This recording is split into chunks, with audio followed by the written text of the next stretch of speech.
ইরানের মূল ভূখণ্ডে যুক্তরাষ্ট্রের ম্যাসিভ হামলা, খুজেস্তান প্রদেশে ইরানের সবচেয়ে শক্তিশালী ট্যাঙ্ক ইউনিট ঘুরিয়ে দেওয়ার দাবি। আমেরিকার শক্তিশালী এয়ার ডিফেন্সকে বুড়ো আঙুল, বাহরাইনের মার্কিন নৌঘাঁটিতে ঝাঁকে ঝাঁকে ইরানি ব্যালিস্টিক মিসাইল ও ড্রোন।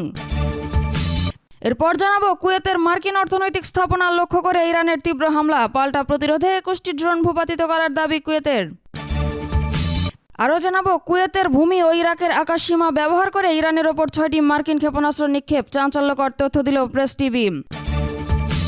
এরপর থাকছে আরব সাগরে আমেরিকার রণপ্রস্তুতি, 20টি যুদ্ধজাহাজ নিয়ে মুখোমুখি 2 পরাক্রমশালী এয়ারক্রাফট ক্যারিয়ার। সর্বশেষ জানাবো হরমুজের পর এবার সাউথ ইরানের শিরে বন্দর লক্ষ্য করে মার্কিন ক্ষেপণাস্ত্র নিক্ষেপ, পাল্টা যুদ্ধজাহাজে অ্যান্টিশিপ মিসাইল ছুড়ল ইরান। দর্শক, শুনছিলেন সংবাদ শিরোনাম, এরপর বিস্তারিত। তবে তার আগে অনুরোধ থাকবে, যদি ইরানকে ভালোবেসে থাকেন তাহলে ভিডিওটিতে একটি লাইক দিন, চ্যানেলটি সাবস্ক্রাইব করুন এবং কমেন্টে অবশ্যই ইরান জিন্দাবাদ লিখুন।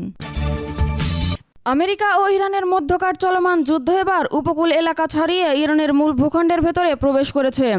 16 জুলাই ভোর রাতে ইরানের তেল সমৃদ্ধ ও ইরান সীমান্তবর্তী খুজেস্তান প্রদেশের আওয়াজ শহরে এক নজিরবিহীন এবং ভয়াবহ হামলা চালিয়েছে মার্কিন বিমান বাহিনী। এই হামলায় ইরানি স্থল বাহিনীর সবচেয়ে শক্তিশালী এবং T-72 ট্যাঙ্ক সমৃদ্ধ সাজোয়া ডিভিশনকে সরাসরি নিশানা করা হয়। হামলার তীব্রতায় সেনাঘাঁটির পাশাপাশি পার্শ্ববর্তী বেসামরিক আবাসিক এলাকাগুলোতেও বিশাল অগ্নিকাণ্ড এবং বিস্ফোরণ ঘটে। বিশ্লেষকদের ধারণা, ইরানের স্থল শক্তিকে দুর্বল করে কোনো সম্ভাব্য গ্রাউন্ড অপারেশন বা স্থল অভিযানের পথ সুগম করতেই আমেরিকা এই কৌশলগত হামলা চালিয়েছে। যুক্তরাষ্ট্রের হামলার জবাবে মধ্যপ্রাচ্যে মার্কিন নৌবাহিনীর সবচেয়ে বড় শক্তির উৎস 5th ফ্লিটের সদর দপ্তর বাহরাইনে ব্যাপক ক্ষেপণাস্ত্র ও ড্রোন হামলা চালিয়েছে ইরান। ইরাকি সংবাদ মাধ্যম সাবরিন নিউজের প্রতিবেদন অনুযায়ী অত্যন্ত কম উচ্চতা দিয়ে উড়ে আসা ইরানি ব্যালিস্টিক মিসাইলগুলোকে প্রতিহত করতে মার্কিন প্যাট্রিয়ট ডিফেন্স সিস্টেম শেষ মুহূর্তে অ্যাক্টিভেট করা হলেও তা পুরোপুরি ব্যর্থ হয়। আমেরিকার বেশ কয়েকটি ইন্টারসেপ্টর ক্ষেপণাস্ত্র লক্ষ্যভ্রষ্ট হয়ে বাহরাইনের মাটিতে আছড়ে পড়ে, যার ফলে মার্কিন ঘাঁটির ভেতরে একের পর এক ইরানি ড্রোন এবং মিসাইল আঘাত হানে এবং বিশাল বিস্ফোরণের আলোয় বাহরাইনের আকাশ ছেয়ে যায়। 16 জুলাই সকালে কুয়েতে অবস্থিত মার্কিন অর্থনৈতিক স্বার্থ সংশ্লিষ্ট প্রতিষ্ঠান এবং সামরিক স্থাপনাগুলো লক্ষ্য করে সমন্বিত হামলা শুরু করেছে ইরান।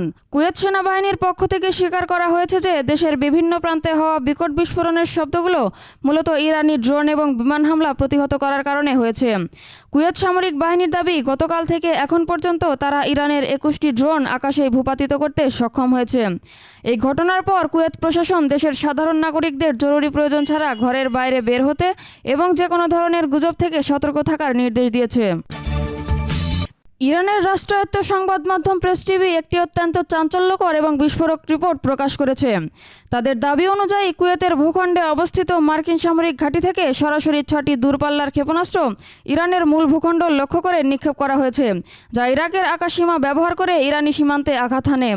ইরান স্পষ্ট করেছে যে মার্কিন বিমান এবং যুদ্ধজাহাজের পাশাপাশি আরব দেশগুলোর জমিও এখন তাদের ওপর হামলার জন্য ব্যবহৃত হচ্ছে। আর এই কারণে ইরান, বোরহান, কুয়েত এবং জর্ডানের মতো আরব দেশগুলোতে অবস্থিত মার্কিন স্বার্থের ওপর একের পর এক পাল্টা আঘাত হানছে। ইরানের বিরুদ্ধে এক চূড়ান্ত এবং বড় ধরনের সামরিক মিশন সফল করতে আরব সাগরে নজিরবিহীন নৌ প্রস্তুতি গ্রহণ করছে মার্কিন যুক্তরাষ্ট্র। 16 জুলাই পেন্টাগনের পক্ষ থেকে প্রকাশিত একটি ছবিতে দেখা গেছে মার্কিন নৌবাহিনীর 2 পরাক্রমশালী পরমাণুচালিত aircraft carrier USS George H.W. Bush এবং USS আব্রাহাম লিঙ্কন আরব সাগরের জলসীমায় একে অপরের খুব কাছাকাছি অবস্থান করছে। এই দুটি সুবিশাল রণতরীর সাথে আরও 20টিরও বেশি অত্যাধুনিক মার্কিন যুদ্ধজাহাজ এবং ডেস্ট্রয়ার যুক্ত রয়েছে, যা মধ্যপ্রাচ্যে আমেরিকার এক সর্বাত্মক যুদ্ধের প্রস্তুতির ইঙ্গিত দিচ্ছে। হরমুজের পর এবার দক্ষিণ ইরানের অন্যতম গুরুত্বপূর্ণ শিরে বন্দরের উপকণ্ঠে মার্কিন প্রজেক্টাইল এবং ক্ষেপণাস্ত্র আঘাত এনেছে। লেবাননের সংবাদ মাধ্যম আল মায়াদিন জানিয়েছে, ইরানের উপকূলীয় প্রতিরক্ষা ব্যবস্থা এই মার্কিন মিসাইল ঠেকাতে ব্যর্থ হয়। তবে এই হামলার পরপরই সাগরে মোতায়েন মার্কিন ডেস্ট্রয়ার এবং যুদ্ধজাহাজকে লক্ষ্য করে ঝাঁকে ঝাঁকে ঘাতক অ্যান্টিশিপ মিসাইল ছুড়েছে ইরানের এলিট ফোর্স IRGC। সমুদ্রের বুকে 2 দেশের যুদ্ধজাহাজের মধ্যে সরাসরি গোলাগুলি এবং সংঘর্ষের ফলে আন্তর্জাতিক জলসীমায় পণ্যবাহী জাহাজ চলাচলের ঝুঁকি এখন চরমে পৌঁছেছে।